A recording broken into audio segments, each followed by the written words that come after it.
बुलढाणा स्वच्छता अभियानांतर्गत बुलढाणा येथील हिंदू हृदय सम्राट बाळासाहेब ठाकरे बस स्थानकाची अंतिम पाहणी नुकतीच पुणे येथील विशेष पथकाकडून करण्यात आली आहे. या पाहणी दरम्यान बस स्थानक परिसरातील स्वच्छता आणि प्रवाशांसाठी उपलब्ध असलेल्या विविध सुविधांचा सखोल आढावा घेण्यात आला. पथकाने संपूर्ण परिसराची स्वच्छता, पुरुष व महिला शौचालयाची स्थिती, बगीचा, हिरवळीची देखभाल, पिण्याच्या पाण्याची व्यवस्था तसेच बस फेऱ्याची माहिती देणारे फलक यांची बारकाईने तपासणी केली. प्रवाशांना स्वच्छ, सुरक्षित आणि सुसज्ज सुविधा उपलब्ध व्हाव्यात या उद्देशाने प्रत्येक घटकाची तपशीलवार पडताळणी करण्यात आली.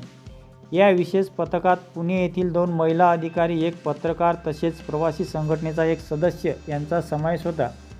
पाहणी दरम्यान त्यांनी काही आवश्यक सूचना संबंधित अधिकाऱ्यांना दिल्या असून त्या अंमलात आणण्याचे निर्देशही देण्यात आले आहेत. यावेळी एस.टी. महामंडळाचे स्थानिक वरिष्ठ अधिकारी उपस्थित होते. स्वच्छता अभियानाच्या अंतिम टप्प्यातील ही पाहणी असल्यामुळे आता सादर होणाऱ्या अहवालामध्ये आधारे बस स्थानकाच्या दर्जाबाबत अंतिम निर्णय घेतला जाणार असल्याची माहिती संबंधित अधिकाऱ्यांकडून देण्यात आली आहे.